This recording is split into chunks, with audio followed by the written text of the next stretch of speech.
Story 1. I really love Midnight Diner, a Japanese series, live action, not anime, based around regulars at a tiny diner and their life stories connected to food. It's extremely sweet and just gives off cozy vibes. Story 2. Until you get to the end and hit that unresolved cliffhanger that could have led into one of the most interesting seasons. But also a good bingeable show. Also Venture Brothers, I guess, but that one's not very lesser known, so kind of cheating. Story 3. Life on Mars, a 2006 British Broadcasting Corporation show about Sam Tyler, a cop who, after a car accident, wakes up in 1973, confused and unsure whether he has time traveled, is on a different planet, hallucinating in a coma, or just mad.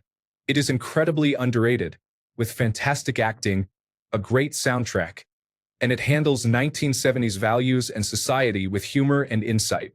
Absolutely worth a watch. John Sim and Philip Glenister have some of the best chemistry I have ever seen, and they make an incredible duo. Story 4. Dollhouse is always my go-to recommendation. There are only 2 seasons because it got cancelled, I think, but the writers knew the second would be the last, so they used flash-forwards and flashbacks to expedite the intended ending. I'm sure it would have been better with more time to get there, but I still think it was an awesome, unique concept that ended well given the circumstances. Non-spoiler premise. A secret company exists that offers people vast wealth to give 5 years of their lives to being a doll. While a doll, you remember nothing and are kept healthy and fit. Wealthy individuals can pay this company to use a doll for whatever purpose, and the company can upload whatever personality or skill set is necessary for the contract. So sometimes you're impersonating a lost loved one, other times you're a hitman or cracking a safe at a bank heist. The show mainly follows a woman who is a doll and a police officer who was given the task of finding the dollhouse as a joke because nobody thinks it exists. Story 5. My sister introduced me to the Righteous Gemstones, and I quickly became invested. Nobody I know talks about it or has even heard of it. But Danny McBride and John Goodman are just perfect. Story 6. Not sure what is lesser known. Is Fringe lesser known? 5 seasons, 100 episodes. I'm sure I'm not the only one who would watch several episodes at a time. Resident Alien, is that lesser known? How about The Expanse? Does anyone like British murder mysteries? BritBox has so many shows, some better known than others, that it's almost impossible to watch them all, but there's a lot someone could binge. Story 7. Catastrophe. Brilliantly written dark comedy. Lead actors and head writers are Rob Delaney and Sharon Horgan. It is brilliant, and not that many people know about it. Story 8. Warehouse 13. The chemistry between all the main cast is amazing, and it is about a secret government agency that collects artifacts with powers. The warehouse itself is organic and magical, and there are many references to historical events and artifacts from that era with unique powers. There are 5 seasons, and every episode has a different adventure, but there is an overarching plotline every season. Story 9. Not enough people talk about Dark, a science fiction show in Germany. It is arguably a bit slow at the start, but go into it knowing that it's a tight time travel show, not some family drama, which it seems like at the start. I watched it incredibly fast once it hooked me. Story 10. Titus, 2000 to 2002, had 3 seasons and was wildly ahead of its time. It was a sitcom that wasn't afraid to tackle genuinely intense topics. While it was episodic by nature, there was a serialization to it which made binging pay off and you could see some growth. In one of the more intense episodes, the main character, Titus, goes to the funeral of an ex-girlfriend who would physically abuse him and hit him just to get closure on the abuse he experienced. It was a wild show. The whole series is on YouTube. Story 11. Banshee is a great show. Nobody in my circle of friends knew about it until after we started watching The Boys and looked into other shows the Homelander guy was in. Story 12. Person of Interest remains highly underrated and is not as widely recognized as it deserves to be, especially considering its growing relevance with time. Story 13. When he was going through his teen years, Sam often wondered why his parents never seemed to mind his slacking off, although they always pressured his kid brother Keith to excel. When he turns 21, however, Sam makes an ungodly discovery. His parents sold his soul to the devil before he was born. When Satan pops in to explain that Sam is going to serve as his bounty hunter, tracking down escaped evil souls and returning them to hell, Sam's first reaction is to tell Satan to go home, but it quickly dawns on him that breaking a deal with the devil is likely to have more serious consequences than getting grounded. Before you can say, "Is it just me? Or is it hot in here?" Sam embarks on his dangerous and often terrifying new gig as the Reaper, assisted by fellow slackers Ben and Sock, as well as Andy, Sam's girlfriend. Story 14, You Are the Worst on FX. 5 seasons of some of the most underrated writing, acting, directing, cinematography, and editing. Incredibly underrated show. It never had huge numbers, but it was so beloved by the people who made it and funded it that it was allowed to complete the story anyway. Major critical success despite low numbers.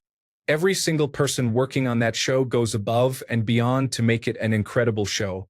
It really takes off in the second season but is hilarious right from the start. Story 15. There is this show called Life. It was with Damian Lewis and Sarah Shahi. It has 2 seasons. The first was cut short because of a writer's strike, I think, and it ran from 2007 to 2009, I'm pretty sure. It's about this cop, Damian Lewis, who was falsely accused and then falsely convicted of murdering his partner and his family. He spends 12 years in Pelican Bay, but is then released after he gets in touch with a lawyer who helps him prove his innocence. His conviction is overturned, and he is exonerated. He sues the department he used to work for, and one of his terms of settlement is that he is reinstated as a detective, where he is paired up with his new partner Danny Reese, Sarah Shahi, who has her own issues, but she is good at her job. It's a great show, and their dynamic is really fun to watch. If you can find it, watch it. Story 16. Lockwood and Company. It's a Netflix original but one of the most, if not the most accurate book-to-television adaptation ever. I mean, it's nearly word for word and brilliantly executed. I've rewatched the show over 20 times, not exaggerating, and I still find new things to obsess over. The book series is even more in-depth and thrilling. Story 17. The Venture Brothers. 7 seasons and a movie with some of the best writing on television. The first season is a little rough, but it is still essential for enjoying the entire series. Story 18.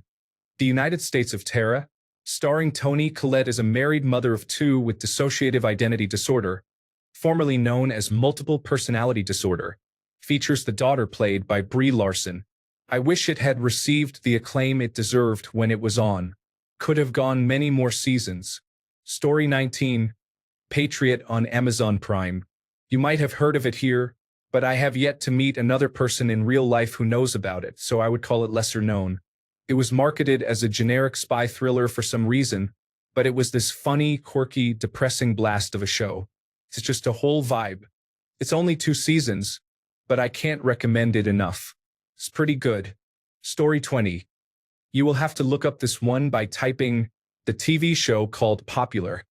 It only ran for 2 seasons, but it was before its time. I wish they would have continued with it. Story 21. No one ever mentions the show Quick Draw.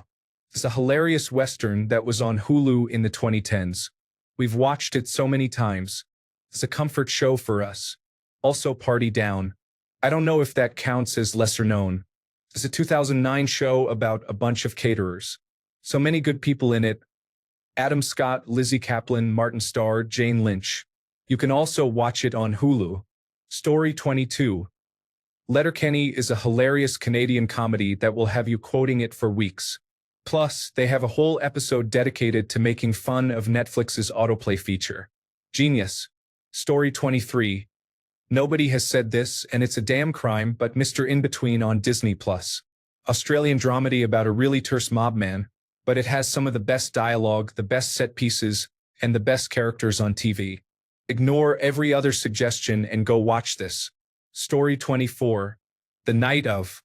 I normally don't care much for legal procedurals, but I found this to be the most gripping yet realistic portrayal of the United States justice system. Story 25. Not sure if it counts as lesser known because it won quite a few awards, but no one I've met has ever seen it. The grade on Hulu is fantastic. Also, Black Sails over on Netflix. Story 26. Dirk Gently is such a trip.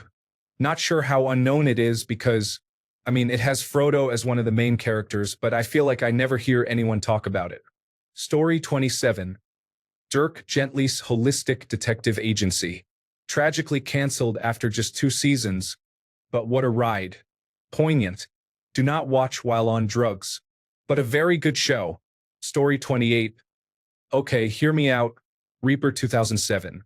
On his 21st birthday, Sam discovers his parents sold his soul to the devil before birth, and he must now be a bounty hunter for the devil. It's actually kind of good. Ray Wise is the devil, so there's that. Also, the escaped souls are interesting as well as how they are captured.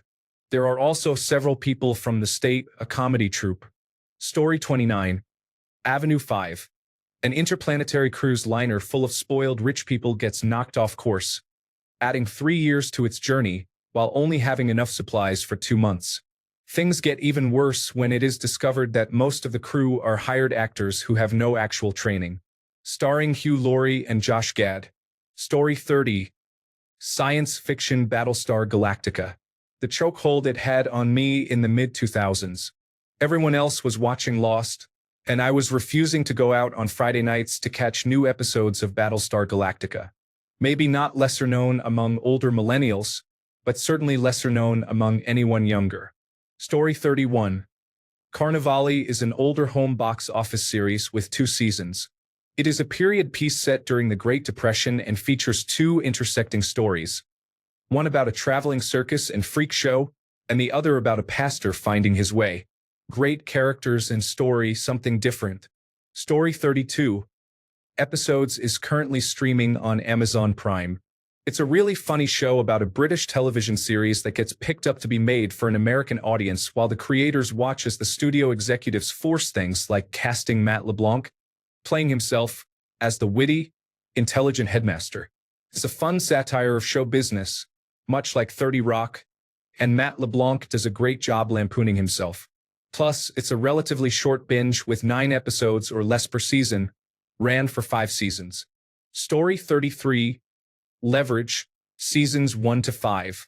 They are making more again, and the new ones are okay. But the first 5 seasons were some of the best TV I've ever watched. It's a Robin Hood heist series where criminals take on big pharmaceutical companies, corrupt politicians, and more. Great dialogue, terrific acting, and characters. Sometimes when I'm feeling down, I'll put on a random episode to feel better. Story 34. The Americans. I'm not sure it's lesser known, but honestly, it's probably one of the best series ever. I put it right up there with Breaking Bad. Phenomenal acting and writing. Story 35. Ideally, this show should be discussed along the lines of Breaking Bad, The Sopranos, Band of Brothers, etc., but unfortunately, it is not well known. Story 36. Not too sure how well known it is in other parts of the world, but Schitt's Creek is my comfort watch. Well known enough in Canada, but again, not sure about elsewhere. Story 37. Travelers time travel by jumping into people at their moment of death, trying to save the world while dealing with the complications of their host's life. The first few moments are quite intense with a series of death scenes, but after that, it is great suspense. Story 38. This is lesser known to my generation, but The West Wing, 1999 to 2006, comprises 7 of the best seasons of television aired, as well as one of the best political dramas ever made, in my opinion, of course. Story 39. King of the Hill probably isn't lesser known, but it is absolutely worth a binge. Hank Hill is such a good, morally upright character that everyone should try to take notes from. Story 40. If Battlestar Galactica, Enterprise, and The Expanse are getting a mention, I'm plugging Babylon 5. It was the Firefly of the previous decade, The Expanse of my generation, and the space Game of Thrones before it became questionable. It was the payoff for every single time J.J. Abrams ever teased something and then left it to die. It pioneered long arc television and digital special effects. It did so while being underfunded, overshadowed, cancelled, uncancelled, and generally being messed with in pretty much every way imaginable. And the message is more relevant than ever. Story 41. Better Off Ted is a lesser-known office comedy that only got 2 seasons. It stars Portia de Rossi and is one of those shows that just doesn't stop. While The Office takes place in a paper supply office, This show takes place in a tech office with the vibes of Aperture Science from Portal. As a crime, it never got a Netflix revival. Story 42. The jury was funny as hell. It's a show about, well, a jury on a trial.